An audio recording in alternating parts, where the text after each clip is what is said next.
வணக்கம். வாழ்க வளமுடன், வாழ்க வையகம்.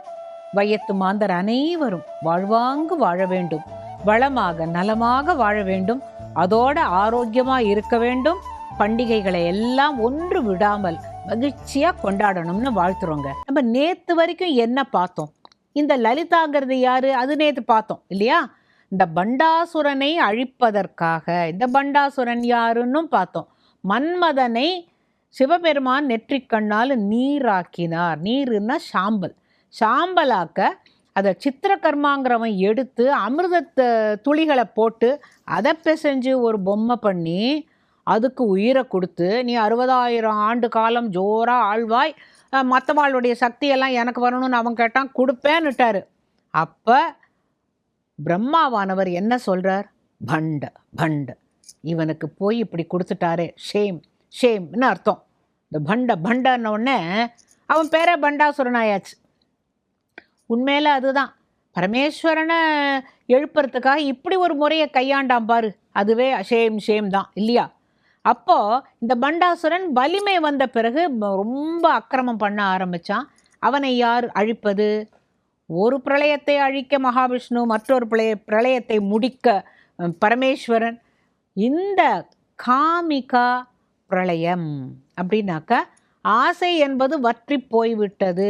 அந்த மாதிரியான வற்றி போகிற நேரத்தில் லலிதை வருகிறாள். எங்கேருந்து? சிதக்னி குண்டத்திலிருந்து ஜெகஜோதியாக ஸ்ரீசக்கர ராஜ ரதத்தில் அவள் வருகிறாள். கூடவே அவளுடைய தோழிகள், பரிவார தேவதைகள் அத்தனை பேரும் சூழ அவள் வருகிறாள்.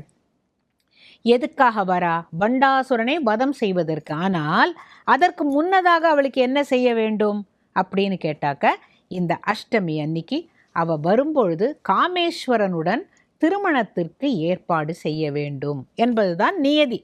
இந்த கல்யாணம் ஆன பிறகு அவளுடைய கணவனாகிய காமேஸ்வரர் அவருக்கு உத்தரவிடுவார். என்னன்னா, நீ போய் பண்டாசுரனை வதைத்து விட்டு வா. அங்கே தான் நீங்கள் ஒன்று யோஜனை பண்ணணும். ஒரு மனைவியால் இதை முடியுமா? இந்த ஒரு வீர காரியத்தை நான் செய்ய வேண்டாமான்னு பரமேஸ்வரன் நினைக்கல.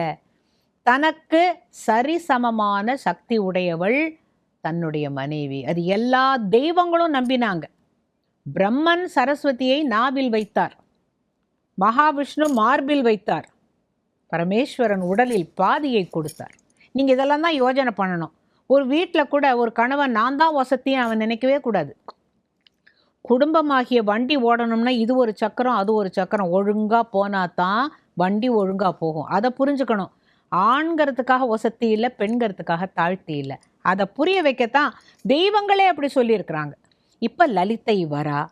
லலிதைக்கு 25 பேர் உண்டு. அதை சொல்கிறேன். ஈஸ்வரியாம் பரமேஷி, இவளுக்கு 25 நாமம் உண்டு. சிம்ஹாசனேஸ்வரி ஸ்ரீலலிதை, மகாராஜ்ஞி வராங்குஷை சாப்பினியாள். திரிபுரை ஸ்ரீ மகா திரிபுர சுந்தரி, ஸ்ரீ சக்கரநாயகி அழிவளே. சாம்ராஜ்ஞி சக்ரிணி சக்ரேஸ்வரி, ஸ்ரீ மகாதேவி ஸ்ரீ காமேஸ்வரி. ஸ்ரீ பரமேஸ்வரி காமராஜ பிரியை, ஸ்ரீ காமகோட்டி சக்கரவர்த்தினி. ஸ்ரீ மகாவித்யை சிவானங்க வல்லபை, சர்வ பாட்டலை குலநாதை. ஆம்நாயநாதை சர்வாம்நாயனி வாசினி, ஸ்ரீங்கார நாயகியாள். ஆனையின் நாமங்களாலே துதித்திடில் அக்ஷணம் அம்பிகை கிருபை செய்வாள். ஸ்ரீ லலிதைக்கும், அதாவது காமேஸ்வரிக்கும் காமேஸ்வரனுக்கும் மயன் மண்டபம் அலங்கரிக்கிறான் கல்யாணம் நடத்துவதற்காக. பிரம்மா நானே இருந்து இந்த கல்யாணத்தை நடத்துகிறேன் அப்படின்னு சொல்ல, வாசுதேவன் தன்னுடைய சகோதரியான காமேஸ்வரியின் கரங்களை பிடித்து காமேஸ்வரனிடம் வைத்து தாரை வார்த்து கொடுத்து திருமணம் நடக்கிறது. அதில் 18 வாத்தியங்கள் முழங்கினதாக சொல்லப்படுகிறது.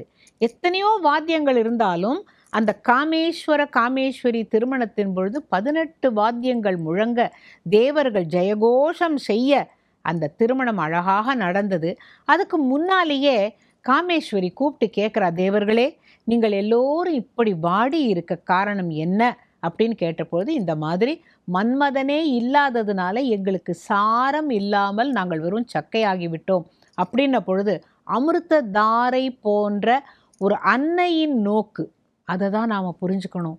தேவி பராசக்தி என்னை காப்பாத்துன்னு சொல்கிற போது என் மேலே ஒரு கருணை கண் கட்டாட்சிக்க மாட்டியா நம்ம கேட்குறோமே, அந்த கண் பார்வை காமாட்சி, கண்களினால் பார்க்கின்ற பார்வையினால் பட்ட மரமும் துளிர்க்கும். அதுபோல தேவர்கள் வாடி வணங்கிய பொழுது அவ சொல்றா, எந்தவித கவலையும் வேண்டாம், நான் வந்து விட்டேன், பண்டாசுரனை அழிக்கிறேன், நீங்கள் எல்லோரும் பழையபடி நல்ல உரு பெறுவீர்களாகன்னு சொன்ன பொழுது அத்தனை தேவர்களுக்கும் அந்த பொலிவு வந்ததாம்.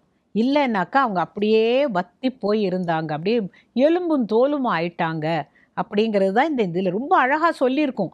ஒரு ஒரு தேவனும் எவ்வளவு வேதனைப்பட்டாங்கிறத அந்த அன்னையாகிய காமாட்சி புரிந்து கொண்டு அவர்களையெல்லாம் தேற்றி நல்லபடியாக்குறா.